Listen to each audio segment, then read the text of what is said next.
को बता सकता है कि इंडिया का एक छोटा स्टेट वर्ल्ड पावर्स में ट्रीटमेंट के लिए कैंसर। दोस्तों आज के इस वीडियो में हम बात करने वाले हैं भारत देश के एक ऐसे लाल की जिसने बिजनेस के जरिए से भारत को ऊंचाइयों पर लेकर जाने के लिए अपना पूरा जीवन लगा दिया। जी हाँ, सही सुना आपने। एक जाने माने बिजनेसमैन टाइकून के साथ साथ वह एक नेक दिल इंसान थे जिन्होंने दुनिया भर में बिजनेस के जरिए से देश को रिप्रेजेंट किया। जी हाँ दोस्तों, हम बात कर रहे हैं मशहूर इंडस्ट्रियल सर रतन टाटा के बारे में जो अब इस दुनिया में नहीं रहे। इसी के साथ देश ने एक कोहिनूर खो दिया। सर रतन टाटा को न सिर्फ देश के लोग बल्कि दुनिया भर के लोग जानते हैं और एक नेक दिल इंसान मानते हैं। उन्होंने कई करोड़ों रुपए देश डेवलपमेंट के लिए और चैरिटी में दान कर दिया। उनका मानना था कि हर देशवासी को देश की सेवा करनी चाहिए, फिर चाहे वो कैसे भी हो। आज के इस वीडियो में हम आपको उनके शुरुआती जीवन, करियर और निजी जीवन से रूबरू कराएंगे, साथ ही उनके जीवन से जुड़ी कुछ रोचक तथ्यों के बारे में और उनकी फुल बायोग्राफी के बारे में बताएंगे, जिस पर डिफो दीवाना के चैनल के सीईओ ने और उसकी टीम ने पूरी मेहनत करने के बाद ये वीडियो बनाई जा रही है। तो चलिए दोस्तों शुरू करते हैं। दोस्तों, रतन टाटा का जन्म 28 दिसंबर 1927 को ब्रिटिश भारत बॉम्बे यानी कि वर्तमान के मुंबई शहर में एक पारसी परिवार में हुआ था। आपको बता दें कि उनका जन्म आम बच्चों की तरह नहीं था, यानी कहने का मतलब यह है कि उन्हें अपने माता पिता दोनों का एक साथ प्यार नहीं मिला, जिसके बारे में हम आगे बात करेंगे। बहरहाल उन्होंने अपनी शुरुआती पढ़ाई मुंबई से ही पूरा किया। आगे चलकर साल 1959 में उन्होंने कर्नल यूनिवर्सिटी से आर्किटेक्चर में बैचलर्स डिग्री हासिल की। बिजनेस बैकग्राउंड से आने की वजह से उनका भी झुकाव बिजनेस की ओर ही रहा और इसकी शुरुआत उन्होंने 1970 में टाटा ग्रुप में मैनेजरियल पोजीशन लेकर किया। यहीं से उनके बिजनेस करियर की शुरुआत हुई। हालांकि अपनी शिक्षा पूरी करने के बाद उन्होंने अमेरिका में कुछ समय के लिए काम किया, लेकिन साल 1962 में उन्होंने भारत लौटने और पारिवारिक कारोबार में जुड़ने का फैसला किया। उन्होंने टाटा ग्रुप के साथ एक सामान्य कर्मचारी के रूप में अपने करियर की शुरुआत की, जहां उन्होंने टाटा स्टील जमशेदपुर में शॉप फ्लोर पर काम किया और यही वह समय था जब उन्होंने इंडियन इंडस्ट्री और वर्कफोर्स को गहराई से समझा। आपको बता दें कि रतन टाटा का यह सफर आसान नहीं था। इस फील्ड में काम करते हुए उन्होंने वर्कर्स की समस्याओं को नजदीक से देखा और कई बार खुद भी उन परिस्थितियों का सामना किया। उनकी एक विनम्र शुरुआत ने ही उन्हें लीडरशिप क्वालिटीज को डेवलप करने में मदद की, जिसने बाद में उन्हें एक सच्चा लीडर बनाया। अपने शुरुआती दिनों में उन्होंने कभी भी खुद को परिवार के विशेष अधिकारों का फायदा नहीं उठाने दिया और अपने परफॉर्मेंस से ही अपने लिए जगह बनाई। खैर, साल 1991 में जीआरडी टाटा ने टाटा सन्स के चेयरमैन पद से इस्तीफा दे दिया और रतन टाटा को ग्रुप का नया चेयरमैन बनाया गया। यह समय टाटा ग्रुप के लिए बहुत महत्वपूर्ण था क्योंकि 1990 के दशक की शुरुआत में भारत ने इकोनॉमिक लिबरलाइजेशन की नीति अपनाई थी। इसके साथ ही कई विदेशी कंपनियों ने इंडियन मार्केट में प्रवेश करना शुरू कर दिया था, जिससे कंपटीशन काफी ज्यादा बढ़ गया था। वहीं रतन टाटा के लिए यह एक बहुत बड़ी चुनौती थी। ग्रुप के कुछ सीनियर ऑफिसर्स ने उनके लीडरशिप पर संदेश व्यक्त किया क्योंकि कंपैरेटिव युवा और कम अनुभवी थे। इसके अलावा टाटा ग्रुप के भीतर भी अलग अलग कंपनियां बहुत इंडिपेंडेंटली ऑपरेट हो रही थी और ग्रुप के भीतर एक इंटीग्रेटेड अप्रोच की कमी थी। खैर, रतन टाटा ने इन चुनौतियों को अपने तरीके से निपटाया। उन्होंने टाटा ग्रुप की कंपनियों को इंटीग्रेट किया और एक मजबूत कॉर्पोरेट पहचान बनाने के लिए कदम उठाया। उन्होंने सबसे पहले टाटा ग्रुप स्ट्रक्चर में बदलाव किया और ग्रुप की उन कंपनियों को बंद या बेचने का साहसिक निर्णय लिया जो लॉस यानी कि घाटे में चल रही थी या जिनका टाटा ग्रुप के कोर बिजनेस से कोई ताल्लुकात नहीं था। इसी के साथ ही उन्होंने कई नए क्षेत्रों में ग्रुप का विस्तार किया, जिससे इंफॉर्मेशन टेक्नोलॉजी, टेलीकॉम और कंज्यूमर गुड्स शामिल थे। उन्होंने कंसल्टेंसी सर्विसेज यानी TCS और टाटा मोटर्स को ग्लोबल मार्केट में उतार और उन्हें बड़ी सफलता मिली। दोस्तों, रतन टाटा की लीडरशिप में टाटा मोटर्स ने कई सफलताएं हासिल की, लेकिन उनमें सबसे नोटेबल है टाटा नन का लॉन्च। टाटा नन का सपना रतन टाटा का था और यह सपना उन्होंने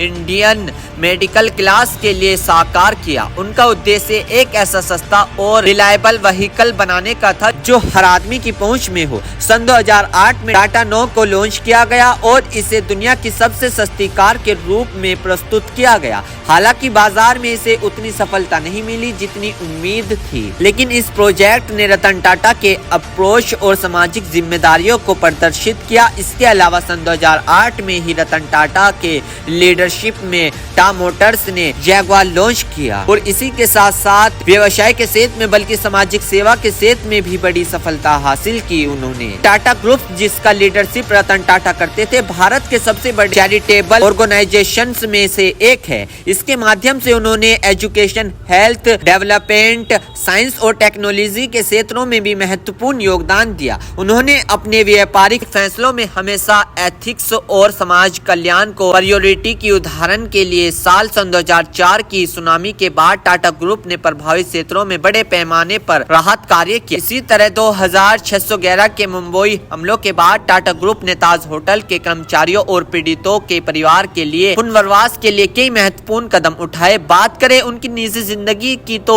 वह आजीवन अनमैरिड रहे। हालांकि वह 4 बार शादी करने की दहलीज तक पहुंचे, लेकिन डर और कई दूसरे कारणों की वजह से वह पीछे हट गए और फिर इसी तरह उन्होंने कभी शादी ही नहीं की।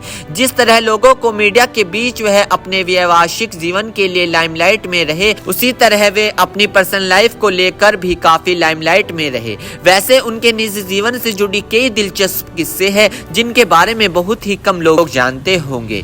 जी हाँ, दरअसल उन्होंने शादी नहीं की। उसके पीछे तो कई कारण, जिनमें से कुछ के बारे में हम बात करेंगे। पहला कारण तो यह बताया जाता है कि वे अपने काम और जिम्मेदारियों में इतने व्यस्त रहे कि उन्होंने व्यक्तिगत जीवन पर ध्यान नहीं दिया। उन्होंने खुद भी यह स्वीकार किया है। उनके जीवन में 4 बार शादी करने के मौके आए, लेकिन हर बार किसी न किसी कारण से वो शादी नहीं कर पाए। उनका यह फैसला उनके जीवन का एक बड़ा हिस्सा रहा, लेकिन उन्होंने इसे अपनी कमजोरी नहीं बनने दिया। वे हमेशा अपने परिवार, खासकर अपने भाई और दादी के बहुत करीब रहे। दोस्तों, आपको बता दें कि रतन टाटा की जिंदगी में उनके काम के साथ साथ कुछ व्यक्तिगत घटनाएं भी रही है, जिनमें से एक उनकी अधूरी प्रेम कहानी है। जी हाँ, उन्होंने अपने एक इंटरव्यू में इस बात का खुलासा किया था कि जब वे अमेरिका से पढ़ाई कर रहे थे तब उनकी जिंदगी में एक खास महिला आई थी। वो और रतन टाटा एक दूसरे को बहुत पसंद करते थे और दोनों का रिश्ता इतना मजबूत था कि उन्होंने शादी करने का फैसला कर लिया था। यह घटना उस समय की है जब रतन टाटा कॉर्नेल यूनिवर्सिटी में पढ़ाई कर रहे थे। उन्होंने अमेरिका में कुछ समय तक नौकरी भी की थी और इसी दौरान उनकी मुलाकात एक अमेरिकी लड़की से हुई। दोनों का प्यार इतना गहरा था कि रतन टाटा ने शादी के लिए तैयारी भी शुरू कर दी थी, लेकिन तभी एक फैमिली इमरजेंसी के चलते रतन टाटा को भारत वापस लौटना पड़ा। हालांकि वो लड़की भी उनके साथ भारत आने को तैयार थी, लेकिन दुर्भाग्यवश इसी बीच भारत में 1962 का चीन भारत युद्ध छिड़ गया। इस युद्ध ने उनके जीवन पर गहरा प्रभाव डाला और लड़की के परिवार ने उसे इस स्थिति में भारत आने की अनुमति नहीं दी। इसके चलते उनकी शादी की योजना अधूरी रह गई और उनका रिश्ता वहीं खत्म हो गया।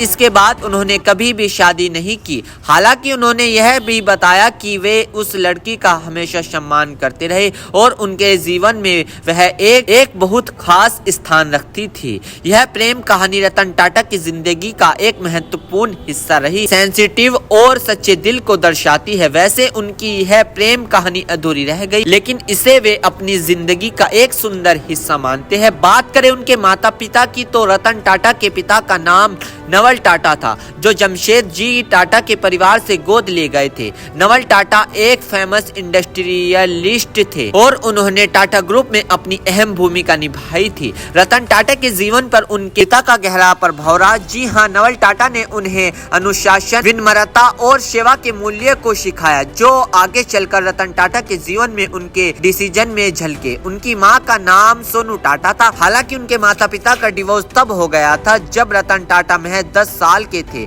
इस डिवोर्स का उनके जीवन पर गहरा प्रभाव पड़ा। बाद में उनकी और उनके भाई जिमी टाटा की परवरिश उनकी दादी नवाज बाई टाटा ने की है। उनकी दादी ने भी उन्हें पारिवारिक मूल्यों, समाज सेवा और अनुशासन के महत्व के बारे में सिखाया। आपको बता दें कि उनके छोटे भाई जिमी टाटा का जीवन हमेशा मीडिया के निगाहों से दूर रहा और वे एक साधारण और निजी जीवन जीते हैं। हालांकि रतन टाटा और जिमी टाटा के बीच गहरा संबंध था और वे एक दूसरे के बेहद करीब थे। उनके सौतेले भाई का नाम नोएल टाटा है, जो कि एक इंडियन आयरिश बिजनेसमैन है। उनकी माँ का नाम सिमोन टाटा है, जो रतन टाटा की स्टेप माँ थी। दोस्तों, रतन टाटा के दादा सर रतन जी टाटा टाटा ग्रुप के संस्थापक जमशेद जी टाटा के छोटे बेटे थे। जमशेद जी टाटा को इंडियन इंडस्ट्री का पितामह कहा जाता है, क्योंकि उन्होंने भारत में स्टील, एनर्जी और एजुकेशन के क्षेत्र में कई पॉसिबिलिटीज की शुरुआत की थी। टाटा पर परिवार का यह उत्तराधिकार रतन टाटा तक पहुंचा, जिन्होंने अपने दादा और पूर्वजों की तरह टाटा ग्रुप की विरासत को नई ऊंचाइयों तक पहुंचाया। दोस्तों, वीडियो में आगे बढ़े तो सर रतन टाटा को उनके कामों के लिए कई बार पुरस्कारों से नवाजा गया है, जिनमें पद्म भूषण और महापद्मभूषण पुरस्कार शामिल है। जी हां, उन्हें ये दोनों पुरस्कार भारत सरकार द्वारा साल सन 2000 और साल सन 2008 में दिए गए थे। वैसे रतन टाटा को जानने वाले लोग कहते हैं कि वे एक बेहद साधारण और निजी इंसान थे। वे महंगे कपड़े, गाड़ियां या आलीशान जीवन शैली से दूर रहते थे। उनका जीवन सादगी और सेवा से प्रेरित था। उन्होंने हमेशा समाज के हित में काम किया और जरूरतमंदों की मदद की। इससे पता चलता है कि वे न सिर्फ एक सफल इंडस्ट्रियलिस्ट थे, बल्कि एक सच्चे समाज सेवा भी थे। उनकी सोच और समाज के प्रति कमिटमेंट ने उन्हें एक महान व्यक्ति के रूप में स्थापित किया। उनका जीवन यह सिखाता है कि सादगी, ईमानदारी और सेवा के साथ भी सफलता पाई जा सकती है। बहरहाल, इस दुनिया में जो आया है उसे एक दिन जाना ही पड़ता है और जिसे कोई अछूता नहीं है। बढ़ती उम्र के चलते आखिरकार मुंबई के ब्रिज कैंडी हॉस्पिटल में 9 अक्टूबर साल सन 2024 को 86 वर्ष की उम्र में उनका निधन हो गया और वह दुनिया को हमेशा हमेशा के लिए अलविदा कह गए। उनके जाने से देश का हर एक नागरिक काफी ज्यादा दुखी है, लेकिन फिर बात वहीं आती है कि जो आया है उसे एक ना एक दिन जाना ही पड़ता है। देश और दुनिया सर रतन टाटा के योगदान को हमेशा याद रखेगा। उम्मीद है कि आपको उनके जीवनी बायोग्राफी पसंद आई होगी। तो दोस्तों, अगर आप रतन टाटा को पसंद करते हैं तो चैनल को सब्सक्राइब करें और इस वीडियो को ज्यादा से ज्यादा शेयर करें। थैंक यू, धन्यवाद। मिलते हैं दोस्तों आपको नेक्स्ट वीडियो में।